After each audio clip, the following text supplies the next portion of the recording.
on PGTV News, most of Florida is moving into the next phase of reopening. What that means for you coming up. And hurricane season is upon us. What officials want you to know so you can be ready for this storm season, that's ahead on PGTV News.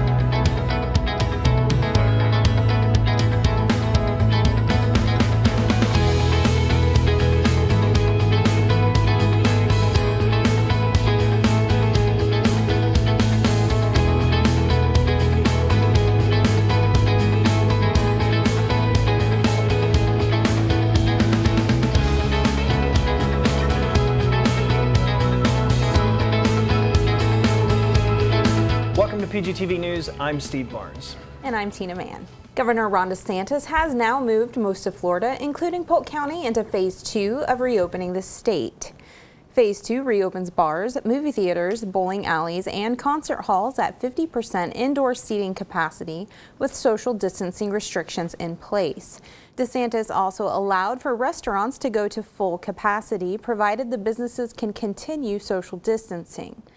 The governor warned that even as the state is making progress to reopen, it does not mean that coronavirus is no longer a threat, saying the virus isn't gone. I think that's a key thing to remember. Though we're opening businesses and we're getting back to building the economy back up, we still have to be vigilant. Right. And I mean, people need to use their own discretion as far as their own health and their risk factors to determine whether they're safe to go out. And of course, there's lots of different testing sites and things like that open now, so there's really no reason to be in wonder. Well, as hurricane season approaches, Polk County Emergency Management warns that hurricane shelters should only be considered as a last resort, especially with coronavirus still a threat. Unprecedented challenges that we're going through getting ready for the hurricane season because of COVID. It's normally challenging anyway, but with the new restrictions, the new COVID-19 nexus of everything that we do. During a May 29th meeting, Emergency Management Director Paul Womble briefed the county commissioners on the status of the county's hurricane shelters for the 2020 storm season. Due to the pandemic and the social distancing and cleaning guidelines associated with preventing further outbreaks, Director Womble outlined the number of shelters and spaces available and how everything related to hurricane preparation would be more difficult this year.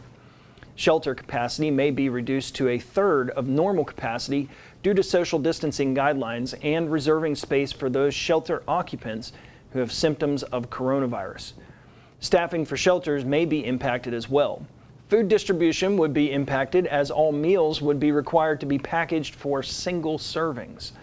Shelters, regardless of pandemic or not, should always be considered a last resort, as many people have no other option. Director Womble also urged residents not to rely on hotels, as suggested by government officials at the state level. There are less than 7,500 rooms across Polk County, and many of these rooms will be needed for traveling utilities workers as they work to restore our power. Officials urge to prepare for hurricane season as soon as possible.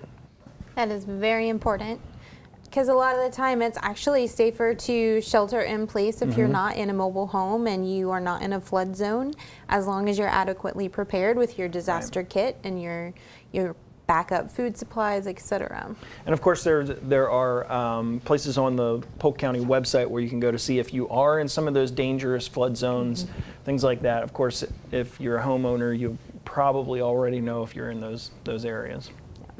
As Polk seniors are getting ready to get their diplomas, school officials want families to be prepared for the new guidelines. Graduates, parents, school, and district officials will need to go through a touchless temperature check. Anyone registering a temperature above 100.4 degrees will be asked to go to a medical tent. Their temperature will be taken a second time, and if it has not gone down, they will not be allowed inside the stadium. Officials want to remind students that graduation is not mandatory and anyone with flu-like symptoms should stay home. Parents will enter the stadium behind home plate and will go through a security screening, including bag check and metal detectors. School officials urge parents not to bring large bags as it will slow down the security process. After check-in, guests will go to their assigned seats, spaced 6 feet from other families. Graduates will be given 4 tickets each. Stadium guards, school guardians, and the Lakeland Police Department will be enforcing social distancing, including keeping people 6 feet apart in the lines for the bathroom. Water and masks will be handed out to the students as they enter. The concession stands will not be open. Parents and family members will need to bring their own masks, and everyone will be required to wear them at all times. Graduates may remove their masks for their photograph only. School officials also want to let students know that the Detroit Tigers don't want the Joker Marchant Stadium field to be aerated this week, so please leave your spiked heels at home. That's funny. Which is true, and they're actually requiring flats all across the district. Yeah. Well, if you've ever been out on those professional ball fields, it is very soft sod.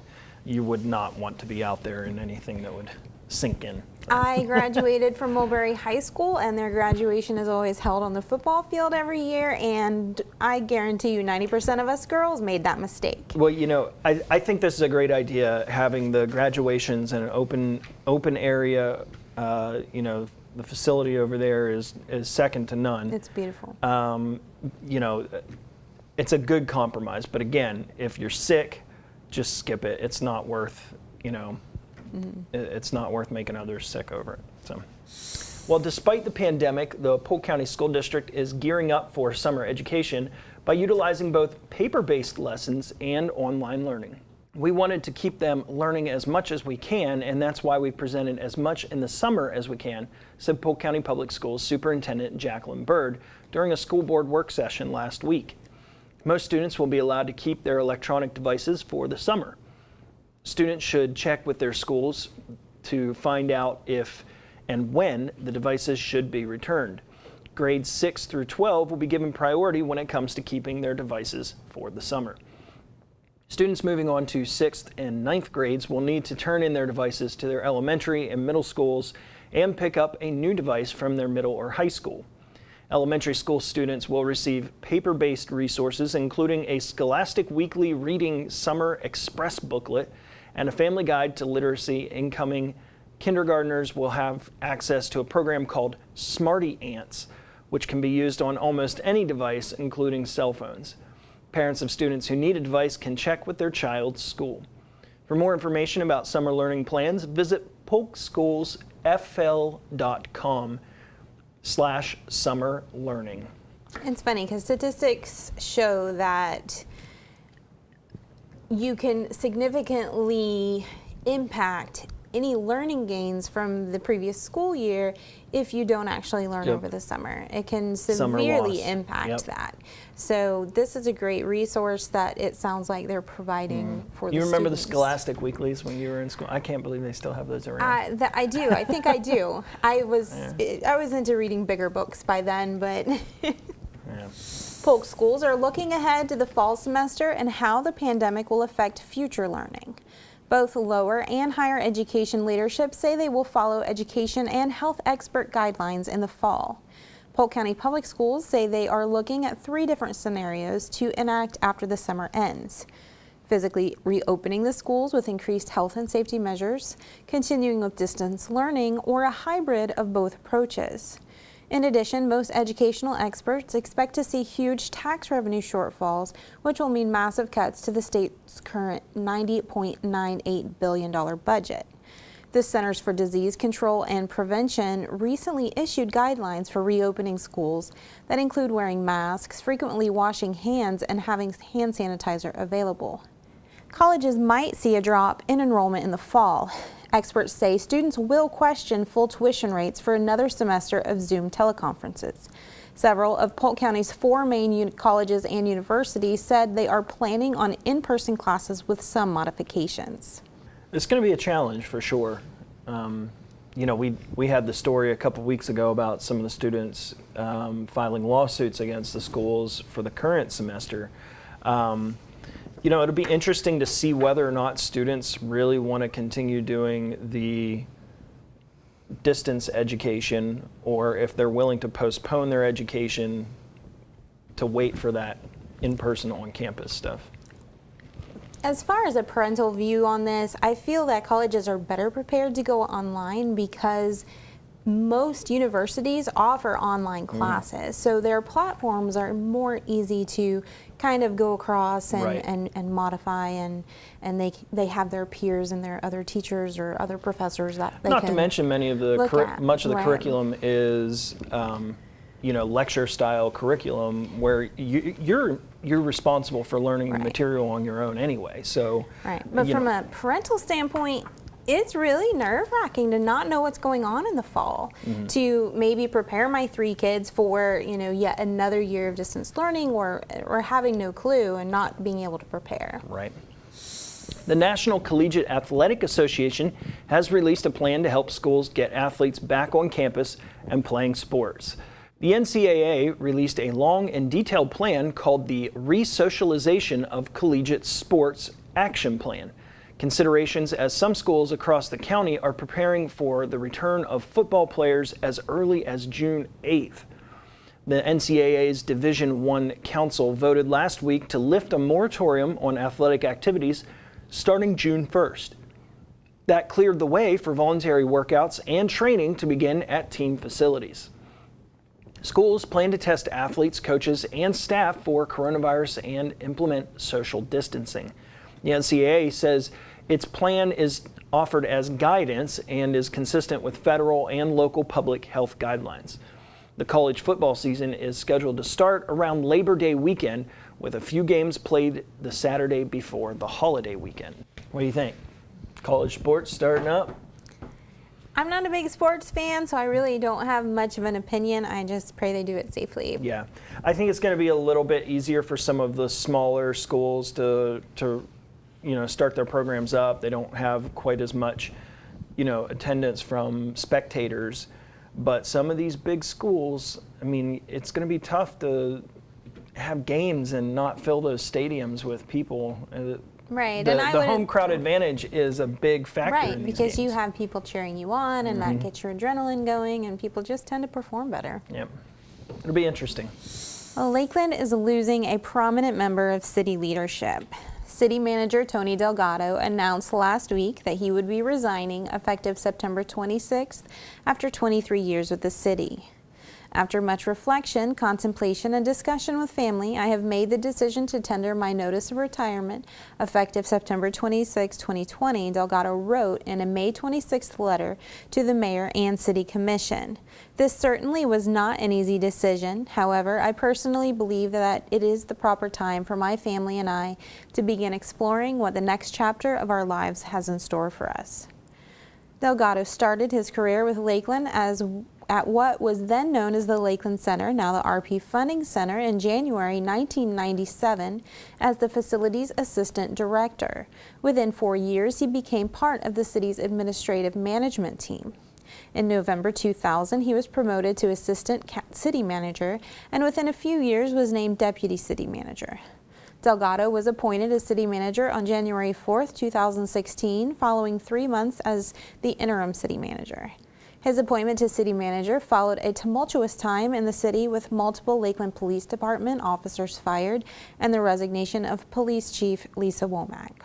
Mr. Delgado's been there. He's been a constant figure in the city of Lakeland, and he will certainly be missed. He will. He is calm. He is thoughtful, and it's a loss. And he's had a lot of years of experience. He leaves Lakeland with a lot of institutional knowledge, that's for sure. Well, Winter Haven Fire Department and city officials participated in the groundbreaking ceremony for Fire Station 3 on Eloise Loop Road on Friday. The new station will be built to the latest fire station standards and meet both the current and future needs of the community. It will replace the temporary trailer at 6600 Cypress Gardens Boulevard, which was used for almost 18 years. The state-of-the-art station will house engine 531 and cost about $3.2 million, which is $400,000 under the original budget proposed in 2009. The 12,000 square foot station will be fully equipped to house firefighters during a hurricane and has offices for police officers as well. Engine 531 will be an advanced life support engine equipped with the same equipment an ambulance has. Construction on the 6.4 acre plot began Monday and will take about a year. The new station will serve the southeast part of the city. New fire stations are always a good news for the community and for the firefighters. Yeah, and when you consider how long this one has been in the making, I mean, the original plan was proposed in 2009. That's a long time. You know, that's a long time to wait for that to come to fruition, but here it is. Here it is. Awesome. And $400,000 under the budget of what was proposed in 2000. How often does that happen? How often does that happen? Yeah. You are absolutely correct. The Florida Cabinet voted last week to approve buying a conservation easement on a 713-acre property in the Green Swamp north of Polk City. Under the agreement, the state will pay $1.125 million to the landowner, AVT Ranch, for a perpetual easement to prevent possible development of the property. The owner sold those rights to Florida's Department of Environmental Protection. The purchase was one of 7 acquisitions the Cabinet approved during its meeting last week, protecting a combined 32,000 acres through the Florida Forever Land Conservation Program. The largest piece is a 17,080-acre property known as the Bluffs of St. Teresa in Franklin and Wakulla counties. The agreement allows AVT Ranch to continue agriculture operations on the property.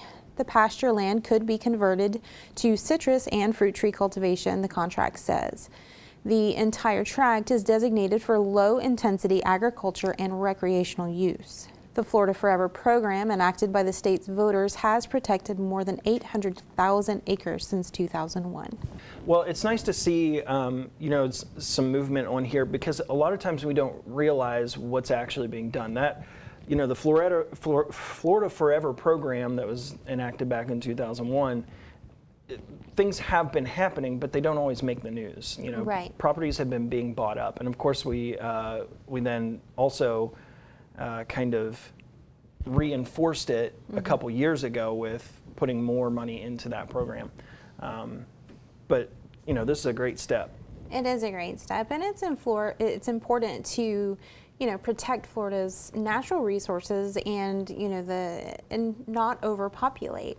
I know here in Polk County we do a wonderful job of with our environmental lands program, actually conserving some of these pretty individualistic ecocultures and ecosystems that are endemic and just for this in this area. It's not anywhere else. Right. We've been fortunate to have commissions, both present and past, who have been strong advocates for conservation in Polk County, and it's left us with beautiful parks and beautiful recreational areas that serve more than just recreational purposes. Thanks for watching PGTV News. The board review is coming up, but first, one family helps bring smiles to their neighborhood and the world by bringing a Monty Python sketch to life. Take a look.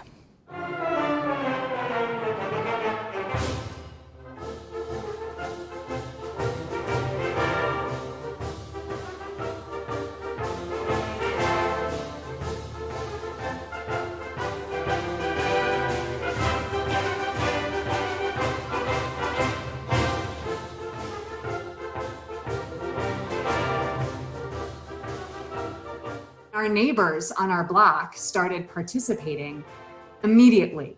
It would not be possible without all these great neighbors that we have who are coming here and doing this.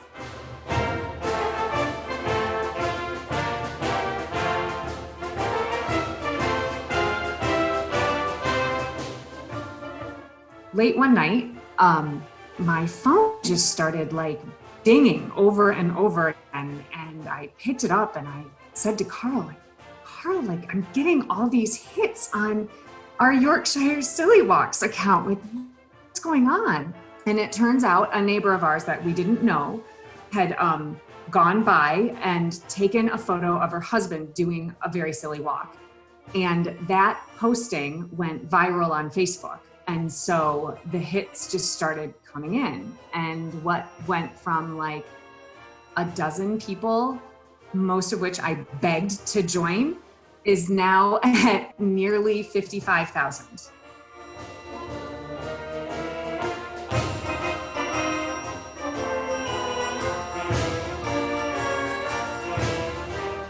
I get messages from people, direct messages on Instagram and on Facebook from people who will say, I come to your site every single day because I need a laugh.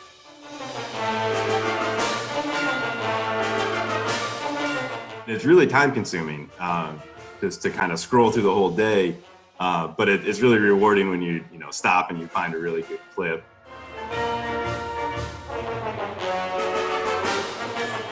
We would be so fortunate if 15 years from now, when our kids are 11 and 8. So, when they're through college and or in that area, and they look back on this and someone says, oh my gosh, do you remember COVID-19?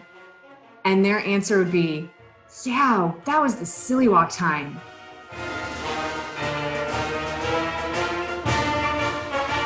The number of people who, once they saw the website, they went and they put signs out in front of their yards and they got their neighbors going. There's easily 50 Silly Walks Instagram sites that have been started since we started ours.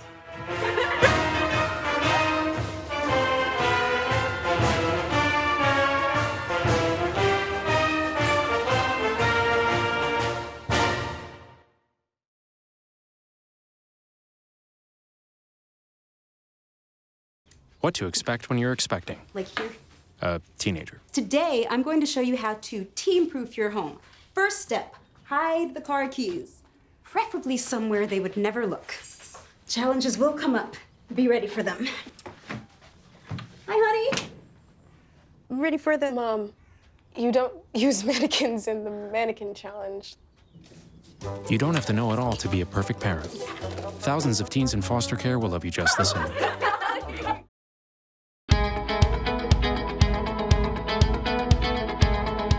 Welcome to the Board Review with news about your county government. I'm your host, Tricia Pichette. Today you'll learn about County Commission actions from the June 2nd, 2020 board meeting. A work authorization with Curry Controls to provide supervisory control and data acquisition services for the Valley View well site was approved by the board Tuesday. The project is expected to cost about $156,082. The construction manager at risk with Semco Construction was approved by the board Tuesday for the South County Jail non-contact visitation booths project at a cost of about $534,753. This project will remodel the existing interior space into a non-contact visitation configuration that will aid in contraband prevention as well as provide access to professional visitors to meet current demand. In 3 separate measures, the board accepted a $245,946 surety bond for Cascara Phase 2, a $153,553 surety bond for Summerview Crossing, and a $437,559 surety bond for Highland Meadows Phase 7. The board also held several public hearings on a variety of items. Those items up for consideration included: the first public hearing was held, but no action was taken, on a proposed ordinance that will amend the Land Development Code to increase the maximum height for solid waste management facilities within the Institutional 2 Land Use District. A second and final hearing will be held at a later date. A Land Development Code text amendment was approved by the board Tuesday that removes barriers to high densities in regional activity centers' future land use designation and allows densities to be reached below the minimum in residential medium designation. The board approved a sub-district map change from Business Park Center 1X to Business Park Center 2X on about 5 acres of land in the Ronald Reagan Selected Area Plan. The board postponed a public hearing for a proposed resolution to vacate a portion of platted sanitary sewer easement until its August 4th meeting. The board denied a resolution to vacate a portion of platted and unmaintained right-of-way along Crooked Lake. Well, that wraps up this edition of the Board Review. To keep current with programs and progress in the county, visit us online at polk-county.net or follow us on Facebook and Twitter. We encourage you to watch the next scheduled board meeting at 9 a.m. Tuesday, June 16th, 2020. I'm Tricia Pichette. Thanks for watching.